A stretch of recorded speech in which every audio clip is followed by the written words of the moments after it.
Over 15 days, EFG Sailing Arabia the Tour takes its teams on a thrilling offshore adventure up the Arabian Sea, through the Strait of Hormuz and into the Arabian Gulf, concluding against the stunning backdrop of Dubai.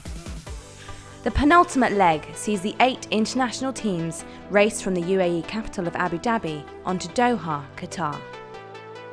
For leg 4, Team BM Voile welcomed 4 new team members, 2 of whom are fresh out of high school. It's the first time I'm here in Arabia, and we have a new team. We are quite a young team right now. For us, we had the team who support us, and then we did the crowdfunding to have a little bit of support, because it's quite a big financial thing to come here for us, as we are still at school, and so yeah, it's great. Over the last 2 legs, a battle for the top spots has emerged between Team Al Mouj Muscat and EFG Bank Monaco. And going into leg 4, Al Mouj have their eyes firmly on the prize. We want to beat these guys really bad. They just need to be careful.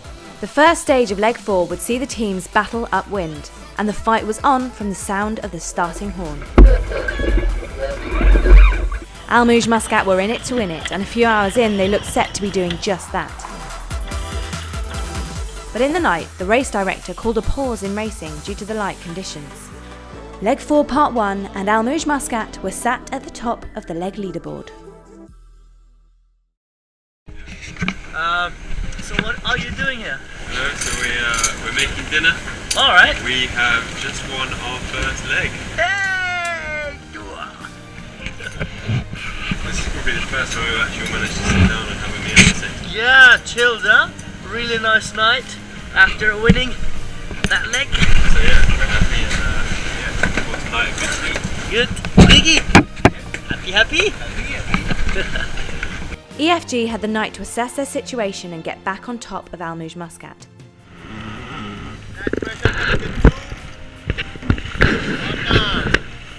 And they did just that, sailing into the Pearl Doha winners of leg 4 Part 2.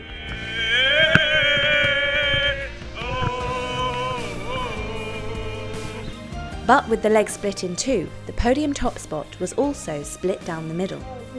The first number 1 spot on the podium for Al Mouj Muscat, but shared with their closest rivals. So we are joined first, and we are very happy because it's a fight with EFG for the first place overall.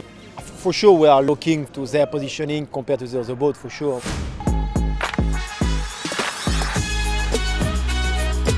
The following day, and the teams took to the Qatari waters for their first import competitions of the 2017 tour. Particularly crucial for the top 2 rivals, each of whom came away with a win.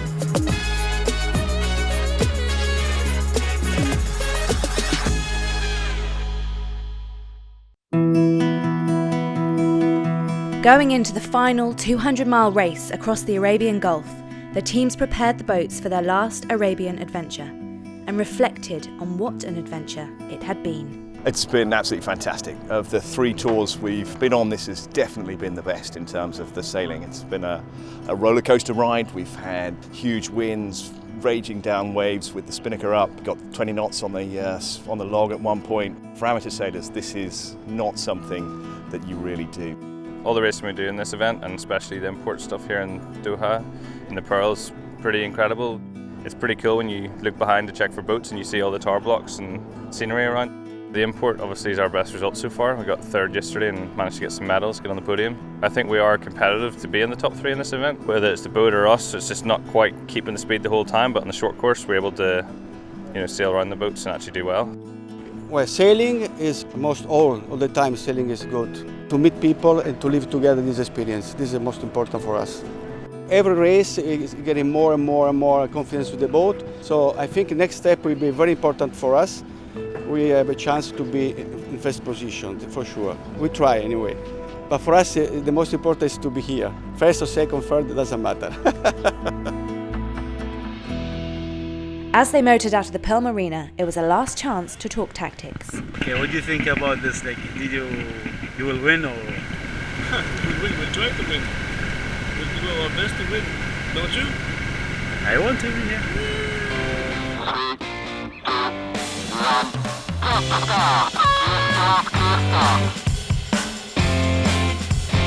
Racing down the coast, the top two contenders, Al Mouj Muscat and EFG Bank Monaco, were neck and neck. With EFG and Al Mouj fighting it out at the top of the pack, there were 3 boats vying for third place: Adelasia de Torres, Team Zayn and Team Renaissance. We done maybe 30 miles, so we're going to the next gate, which is 60 miles away from the start. Not bad at the moment. Just before the sun went down, EFG got a plastic bag stuck on the keel, which could have cost them their lead.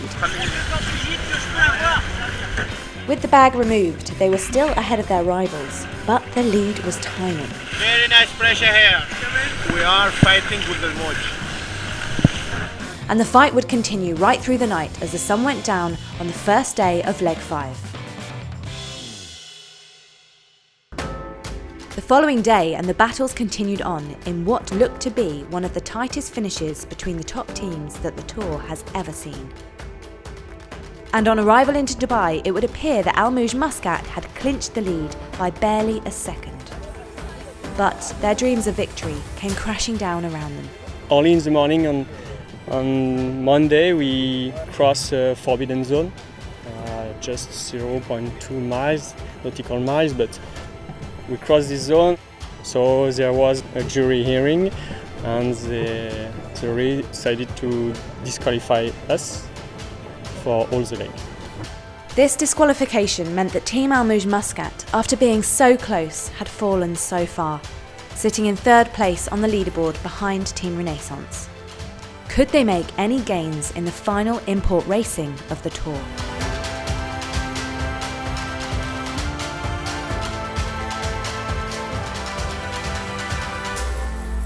With EFG coming in 4th in the first race, the energy on board Al Mouj Muscat was high. But despite them fighting hard, EFG proved that they were the champions and won the final import race of the day. And with it, took the EFG Sailing Arabia the Tour 2017 trophy. It's a good feeling, you know, when you win a regatta. I think we made a job. That is the first thing, and after, I think we really deserve it because we worked pretty hard during the 3 weeks, and even close races today in Dubai. And yeah, it's a good feeling to finish on that.